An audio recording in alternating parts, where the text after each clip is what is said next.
Olá, pessoal!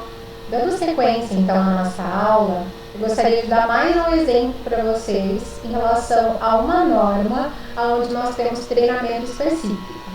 Bom, agora a gente vai falar um pouquinho sobre a IR5, né? Mas antes, só vamos recapitular como é que nós chegamos até aqui. Quando a gente fala em relação às normas regulamentadoras, nós já vimos, então, o primeiro exemplo, né, que nós fizemos foi em relação à IR1. A gente já viu que ela tem treinamento, né, destinado aí às pessoas que estão iniciando na empresa, também aquelas que de repente mudaram de função, né? Então ela traz algumas diretrizes de treinamento para a gente. A IR2 trata sobre inspeção prévia, ela foi revogada. A IR3 trata sobre embargo de interdição, portanto também ela não tem nenhum tipo de treinamento específico.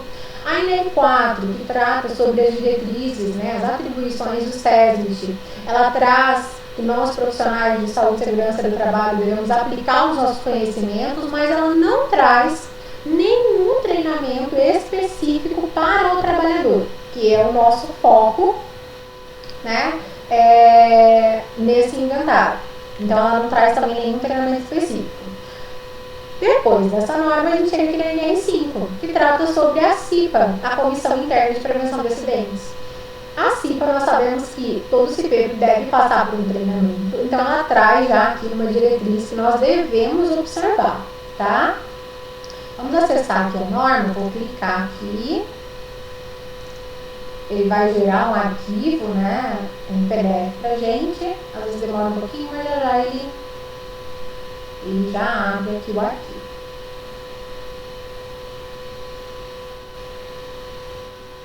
Já ele vai aparecer aqui pra gente. Pronto, tá gerado o arquivo.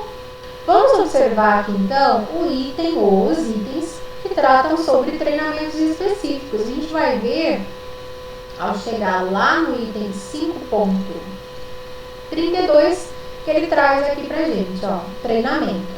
A empresa deverá promover treinamento para os membros da CIPA, titulares e suplentes antes da posse. Se por acaso a empresa tiver um primeiro mandato, esse treinamento pode ser realizado no prazo máximo de 30 dias depois da posse. E mesmo para aquelas empresas que não precisarem constituir uma comissão, mas porque não se enquadram, né, no quadro 1, elas estão obrigadas a designar uma pessoa responsável, né, para cumprir as atribuições da CIPA. Então isso está aqui nesses itens iniciais. Depois ela traz para a gente aqui no item 5.33 que o treinamento da CIPA deverá contemplar no mínimo os seguintes itens. Então quando a norma fala contemplar, ela está dando diretriz para a gente do quê? De conteúdo programático. O que eu tenho que falar para esse funcionário durante o treinamento? Então eu preciso falar sobre os estudos do ambiente de trabalho, metodologia de investigação de acidentes, noções sobre acidentes e doenças decorrentes da exposição aos riscos, né, que existam na empresa, noções sobre a síndrome da imunodeficiência adquirida, a AIDS, as medidas de prevenção, noções sobre a legislação trabalhista e previdenciárias relativas à segurança do trabalho, princípios gerais de higiene, né, do trabalho e medidas de controle, como é que funciona a organização da CIPA, né?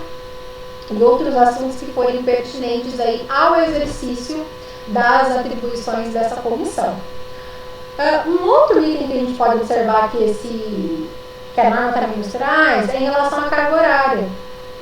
O treinamento era carga horária de 20 horas. Então, que são distribuídas aí, né, em no máximo 8 horas diárias, realizadas dentro do expediente normal da empresa. Portanto, aqui dentro desse item da norma, desses itens, eu já consigo observar muitas das informações que eu preciso para realizar a atividade de inventário, tá? Então agora, vou pedir para vocês abrirem a planilha Excel, aquela que nós já começamos a preencher com as informações da INR1 e finalizamos.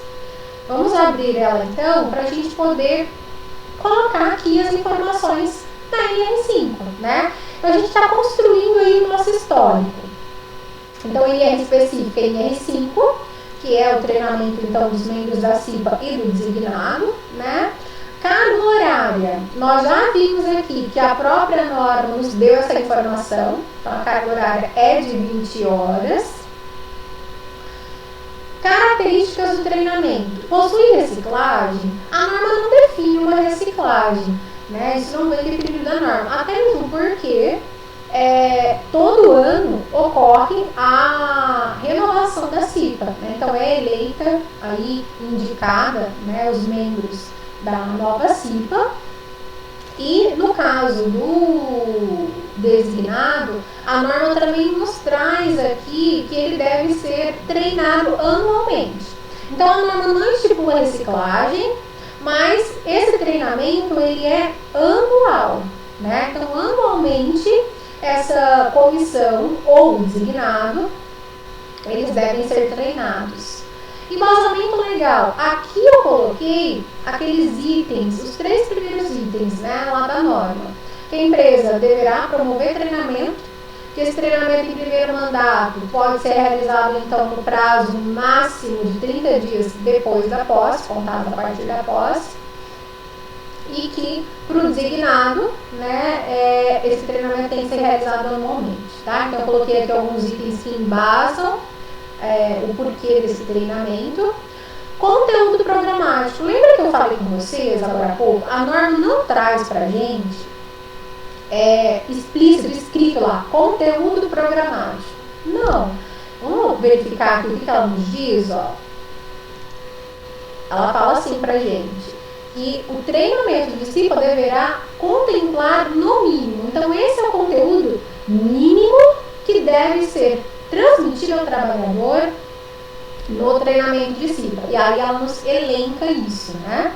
Bom, aqui o que eu fiz? Copiei e colei os itens que nós acabamos de mencionar lá da NR5, tá? Esse é o conteúdo programático. Partindo daí, depois que nós vimos o conteúdo programático, nós temos também características do instrutor, ou seja, quem pode dar o treinamento de CIPA? A norma nos traz essa informação? Vamos lá verificar? Então vamos voltar aqui na NR5. A norma nos traz, lá no item 5.36, uma diretriz em relação a isso. Traz assim: a CIPA será ouvida sobre o treinamento a ser realizado, inclusive quanto à entidade ou profissional que o ministrará, constando sua manifestação em ata, cabendo à empresa escolher a entidade ou profissional que ministrará o treinamento. Portanto, a norma, ela não deixa claro quem é o profissional, né? Ela não especifica quem é o profissional que pode ministrar o treinamento de CIPA. Mas é importante a gente observar que essa comissão vai atuar dentro da empresa e ela tem um papel muito importante, né? Então, geralmente, o que as organizações fazem, né? É um profissional da área de saúde e segurança do trabalho que ministra esse treinamento.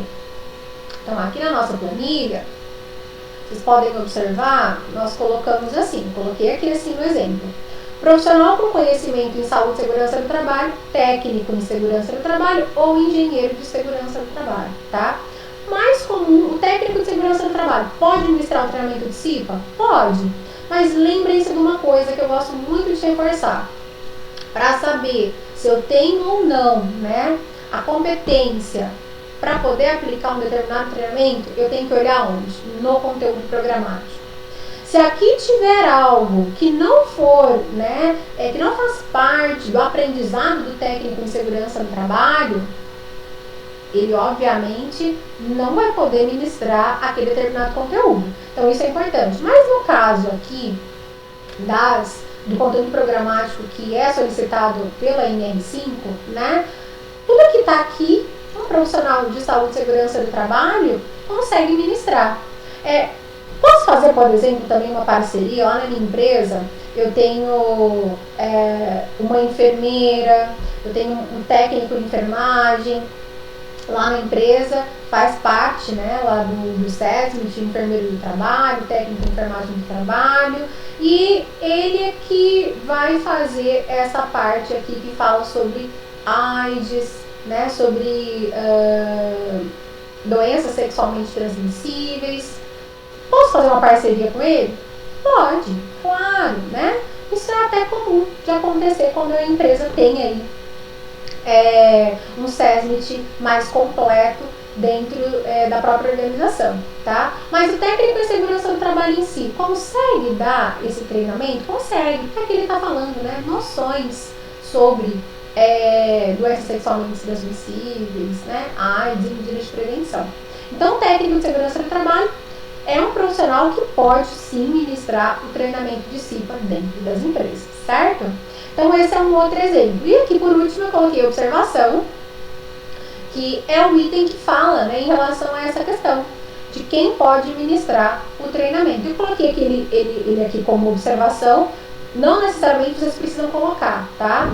Mas não necessariamente vocês precisam colocar alguma coisa nesse item de observação. Apenas aquilo que vocês considerarem que é algo importante para lembrar. E por isso que eu chamo a atenção de vocês. Qual que é o objetivo de nós estarmos construindo essa planilha? É que nós venhamos realmente a usar, como eu já falei com vocês na aula anterior, que nós realmente venhamos a usar ela no nosso dia a dia enquanto técnico de segurança do trabalho.